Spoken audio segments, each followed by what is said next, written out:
Hello dear students, welcome to winners academy. Winners একাডেমিতে তোমাদের প্রত্যেককে স্বাগত জানাই। দেখো, আমরা যে গুরুত্বপূর্ণ প্রিভিয়াস ইয়ারের কোশ্চেনগুলো নিয়ে আলোচনা করেছিলাম, আজকে কিন্তু তার আরো একটা গুরুত্বপূর্ণ এপিসোড হতে চলেছে। তোমরা অবশ্যই প্রত্যেকে ক্লাসটা খুব কেয়ারফুলি দেখতে থাকো এবং গুরুত্বপূর্ণ বিষয়গুলো তোমরা অবশ্যই কিন্তু নোট ডাউন করতে থেকো। তো দেখো, ফার্স্ট আমরা যে কোশ্চেনটা দেখতে পাচ্ছি যে নিম্নলিখিতগুলির মধ্যে কোনটি মেডিকেল ডায়াগনস্টিক টেস্ট নয়। খুব ইম্পর্টেন্ট কিন্তু একটা বিষয়। এর মধ্যে বলেছে টেস্ট নয়। অপশন এ বলছে ক্লোনোস্কি টেস্ট, ম্যাকডাউন test, Doppler test, CT scan test. অর্থাৎ এখান থেকে কিন্তু আমরা একটা কম বেশি অনুমান করতে পারি, যেটা কিনা আমরা বলতে পারি যে দেখো, কোলন কোলোনোস্কি টেস্ট যেটা বলছে সেটা হচ্ছে আমরা কিসের জন্য, না কোলনের ছবি নেওয়ার জন্য। এটা হচ্ছে কোলন, ভালো করে বোঝো, এটা হচ্ছে কোলনের ছবি নেওয়ার জন্য। ক্লিয়ার? আচ্ছা, ডপলার টেস্টটা কি করা হয়?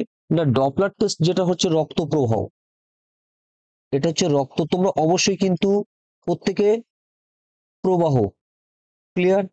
আর সিটি স্ক্যান তোমরা নিশ্চয়ই জানো, এটা হচ্ছে কি করা হয়, দেহের অভ্যন্তরীণ ছবি, দেহের ছবি, তাই না? তাহলে আমরা সেখান থেকে বলতে পারছি কিন্তু ম্যাক ম্যাকনাটন টেস্টে কিন্তু এটা তোমার হচ্ছে মেডিকেল টেস্ট নয়।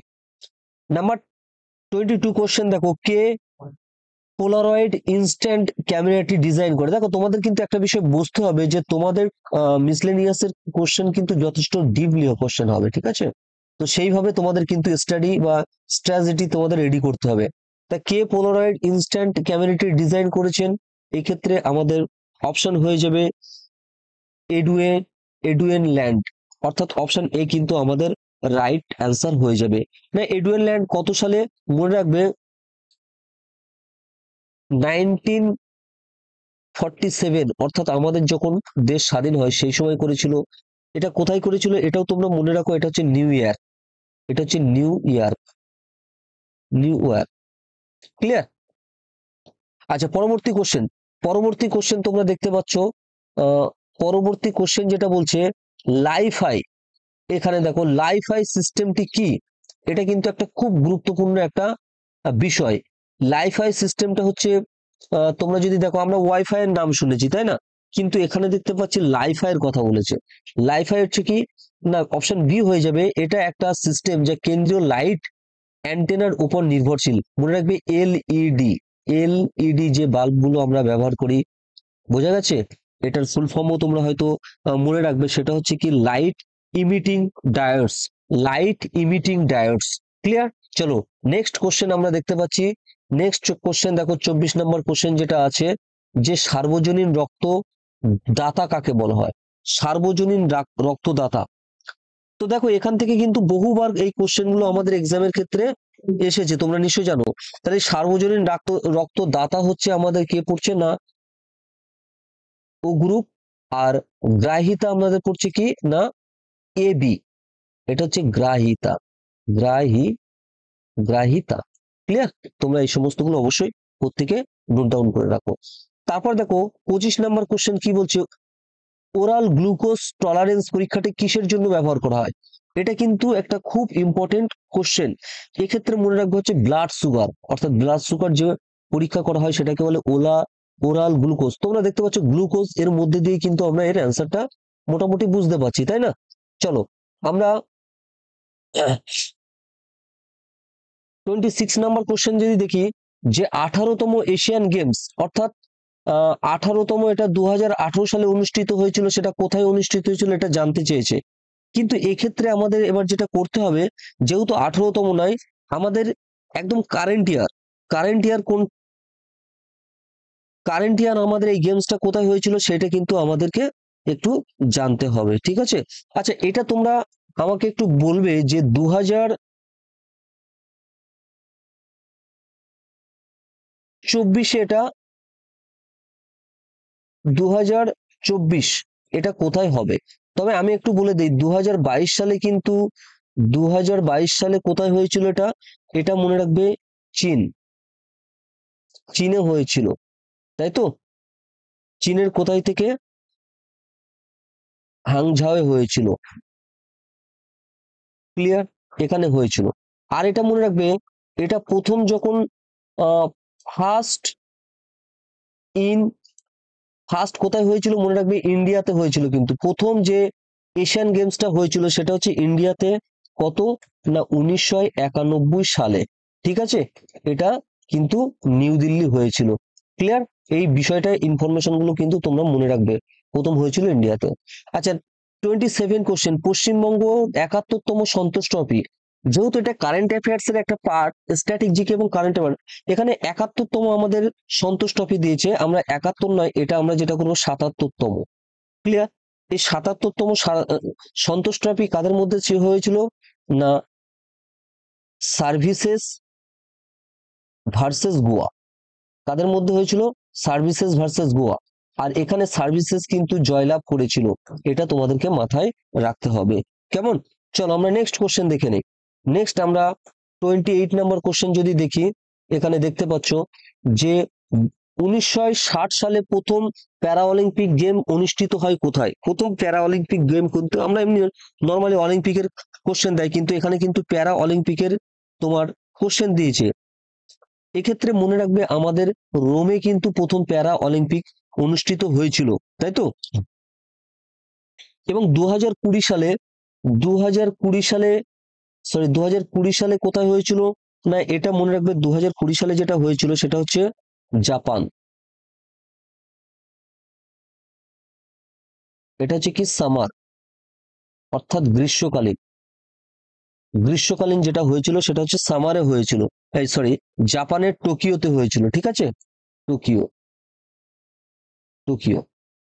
আর কি মনে রাখবে, আর মনে রাখবে আমাদের 2024 সালে কিন্তু এটা হবে প্যারিস। ঠিক আছে, এটাও কিন্তু ইম্পর্টেন্ট বিষয়, যেটা হচ্ছে ফ্রান্স। এই এক্সট্রা ইনফরমেশন গুলো অবশ্যই তোমরা প্রত্যেকে নোট ডাউন করে রাখো। পরে কোশ্চেন দেখো, 29 নম্বর কোশ্চেন, ধ্যানচাঁদ জাতীয় ক্রীড়া পুরস্কার 2017 যাকে দেওয়া হয়েছিল। দেখো এখানে 2017 বলবো না, আমরা কি দেখবো 2023 সাল। 2023 সালে দেখো, এখানে দেখো স্বস্তিক সাইরাজ, প্রান্তিক রেড্ডি অ্যান্ড চিরাগ শেট্টি, এই ব্যাডমিন্টনে কিন্তু এরা 2023 সালে পেয়েছে। এটা কিন্তু অবশ্যই তোমরা নোট ডাউন করে রেখে দেবে। দেখো পরবর্তী কোশ্চেন কি আছে, যে শকুন্তলাম, শকুন্তলাম এটা কে লিখেছেন, এটা তোমাদের জন্য আমি কিন্তু হোমওয়ার্ক দিয়ে দিলাম। ক্লিয়ার, তোমরা অবশ্যই আমাকে কমেন্ট সেকশনে এর অ্যান্সারটা জানাবে। তারপর দেখো কোন বছর ন্যাশনাল স্কুল অফ ড্রামা প্রতিষ্ঠিত হয়, এটাও কিন্তু একটা important question. National school of drama, তোমরা প্রত্যেকে এর অ্যান্সারটা করার চেষ্টা করো। দেখো ন্যাশনাল স্কুল অফ ড্রামা যেটা, এটা তোমার 1959 সালে, অর্থাৎ অপশন বি কিন্তু আমাদের রাইট অ্যান্সার হয়ে যাবে। এবং মনে রাখবে এটা হচ্ছে নিউ দিল্লি। কোথায় হয়েছিল না, এটা নিউ দিল্লিতে হয়েছিল। তারপর কোন তারিখে ভারতীয় মিউজিয়াম প্রতিষ্ঠিত হয়েছিল, কোন তারিখে ভারতীয় মিউজিয়াম প্রতিষ্ঠিত হয়েছিল, এটাও আমাদের কিন্তু জানতে হবে। অর্থাৎ আমরা দেখতে পাচ্ছি বিভিন্ন সাল, যে সমস্ত গুরুত্বপূর্ণ আমাদের আছে, বিভিন্ন মিউজিয়াম বলো, বিভিন্ন স্ট্যাচু, সেগুলোর কিন্তু আমাদের এখানে দেখো, the Indian museum located in Kolkata is ninth oldest museum in the world. Its founded was led in 1814. এটা কিন্তু একটা ইম্পর্টেন্ট তোমাদের ইনফরমেশন। ক্লিয়ার, তাহলে আমরা এখানে দেখতে পাচ্ছি কত আমাদের, কিন্তু এখানে দেখো তারিখ দিয়েছে, কত ডিপলি কোশ্চেনটা করেছে, ভালো করে একটু চিন্তা ভাবনা করো। আমরা দেখছি এখন কিন্তু সাল সাল মানে কম্পিটিশন এতটাই বেড়ে যাচ্ছে, সালটার চাইতেও কি সালটা এখন খুব একটা দিচ্ছে না। এখন আমাদের তারিখগুলো অবশ্যই জানতে হবে। চলো নেক্সট কোশ্চেন আমরা দেখি, আনন্দ মঠ বই, এটাও আমি তোমাদেরকে করে দেবো না, এটা তোমাদের হোমওয়ার্ক থাকছে। তোমরা অবশ্যই কেমন পড়াশোনা করছো আমি সেটা দেখবো, তোমরা কমেন্ট সেকশনে আমাকে জানিও। আচ্ছা, তারপর দেখো নিম্নলিখিত বইগুলির মধ্যে কোনটি মহাত্মা গান্ধী লিখেছেন, এটাও তোমাদের আমি হোমওয়ার্ক দিয়ে দিলাম, এটাও হোমওয়ার্ক দিয়ে দিলাম। আচ্ছা, গীতা এজেস অন গীতা বইটি কে লিখেছে, অর্থাৎ অথর, বুকস অ্যান্ড অথর, এর পুরো একটা কমপ্লিট লিস্ট তোমরা কিন্তু রেডি করবে। ক্লিয়ার, সেখানে তোমরা দেখতে পাবে। এটা এটাও তোমাদের জন্য হোমওয়ার্ক রাখলাম। পরবর্তী দেখো, ক্লাসিক্যাল নৃত্যনাট্য কথাকলির উৎপত্তি হয়েছে, অর্থাৎ কথাকলি এই যে ডান্স, ক্লাসিক্যাল ডান্স আমরা যেটা বলি, সেটা কোথা থেকে উৎপন্ন হয়েছে। অবশ্যই মনে রাখবে কথাগুলি উৎপন্ন হয়েছে কোথা থেকে? কেরালা থেকে, তাই না? কেরালা থেকে। আর আমাদের পশ্চিমবঙ্গে কিন্তু যেটা বিখ্যাত সেটাও মনে রেখো তোমরা, ছৌ হচ্ছে না পশ্চিমবঙ্গ। ক্লিয়ার? ছৌ কিন্তু পশ্চিমবঙ্গের জন্য বিখ্যাত। আচ্ছা, পরবর্তী কোশ্চেন দেখো কি বলছে। 37 নম্বর কোশ্চেন, একজন বিখ্যাত কুচিপুড়ি নৃত্যশিল্পী, অর্থাৎ কে কোন ক্ষেত্রে ফেমাস, সেগুলোও কিন্তু আমাদের কোশ্চেনের ক্ষেত্রে খুব আসে। তাহলে কুচিপুড়ি বিখ্যাত যে সেটা হচ্ছে কি যামিনী রেড্ডি।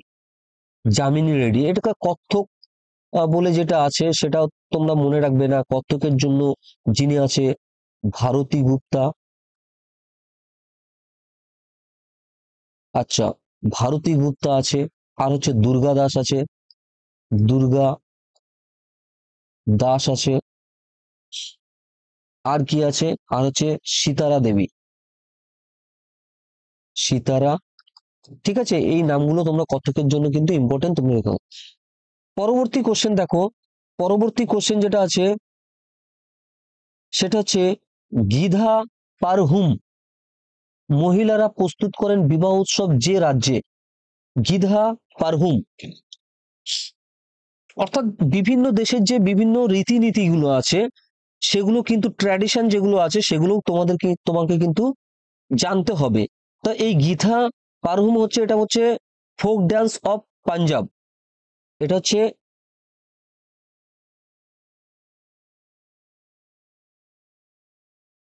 আচ্ছা 38 আমরা যেটা দেখছিলাম সেটা হচ্ছে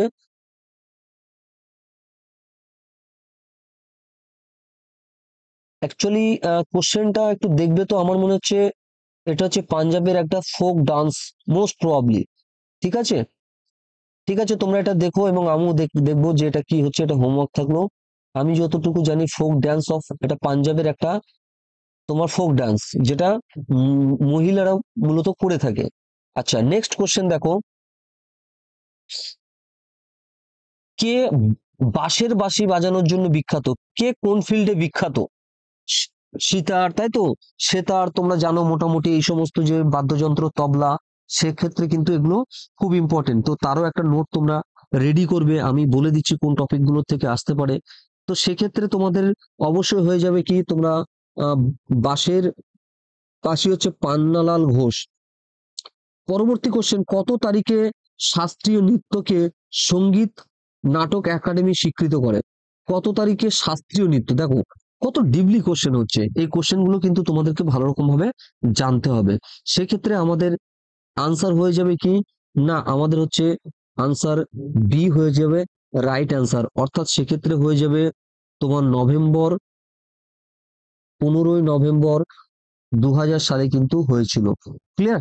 তোমরা বুঝতে পারছো? তাহলে আমরা মোটামুটি একটা, এখান থেকে দেখো এই প্রিভিয়াস ইয়ার কোশ্চেন গুলো করার মেন যে কারণটা হলো সেটা হচ্ছে কি, তোমার কি করতে পারবো না, এখান থেকে আমরা যেটা জানতে পারি সেটা হচ্ছে কোন টাইপের কোশ্চেন গুলো আমাদের এক্সামের ক্ষেত্রে আসতে পারে। আচ্ছা, কেরলায় এই যে আমি দেখলাম না, কেরলায় কিন্তু আরো একটা নাচ তোমার বিখ্যাত, সেটা হচ্ছে কালিয়াত্তম। এটাও তোমরা একটু নোট ডাউন করে রাখো, কালিয়াত্তম। ক্লিয়ার? এটাও কিন্তু কেরালার জন্য বিখ্যাত। আর তোমার হচ্ছে, তো চলো পরবর্তী আরো একটা গুরুত্বপূর্ণ ক্লাসে তোমাদের সঙ্গে দেখা হবে। তোমরা প্রত্যেকে ভালো থেকো, সুস্থ থেকো, এবং অবশ্যই যেহেতু এক্সামের সময় পুরো যেহেতু চলে এসেছে, সেক্ষেত্রে তোমরা কিন্তু অবশ্যই খুব আহ ভালোভাবে পড়াশুনো করো। পরবর্তী ক্লাসে আবার